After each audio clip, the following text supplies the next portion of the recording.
کا اعلامیے پر دستخط کیے۔ پاکستان اور قازقستان کے درمیان اقوام متحدہ کے امن دستوں کے حوالے سے مفاہمتی یادداشتوں کا تبادلہ ہوا۔ میری ٹائم کے شعبے میں بھی مفاہمتی یادداشت پر دستخط کیے گئے۔ شعبہ صحت، ٹرانزٹ، ٹریڈ، کسٹم، کانکنی، پریم اور ریلویز میں دستاویزات کا تبادلہ ہوا۔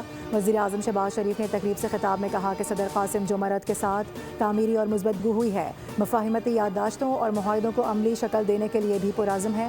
معاہدوں کی حقیقت کا روپ دھارنے سے معاشی اور ثقافتی تعاون میں اضافہ ہوگا۔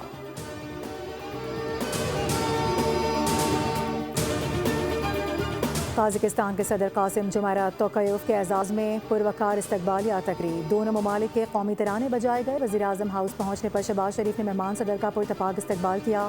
دونوں رہنماؤں کے درمیان مصافحہ، خوشگوار جملوں کا تبادلہ ہوا۔ مسلح افواج کے چاق و چوبند دستے نے قازق صدر کو سلامی دی۔ جمعرات توقیف نے گارڈ آف آنر کا معائنہ کیا۔ وزیر اعظم شہباز شریف نے قازقستان کے صدر سے کابینہ ارکان کا تعارف کرایا۔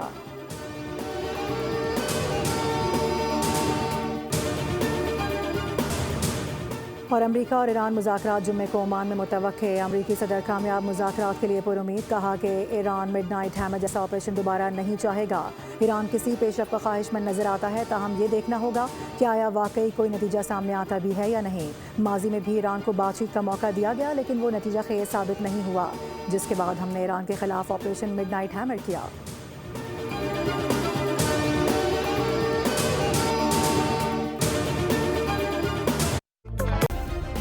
سبسکرائب کریں اور بیل دبائیں تاکہ کوئی خبر رہ نہ جائے۔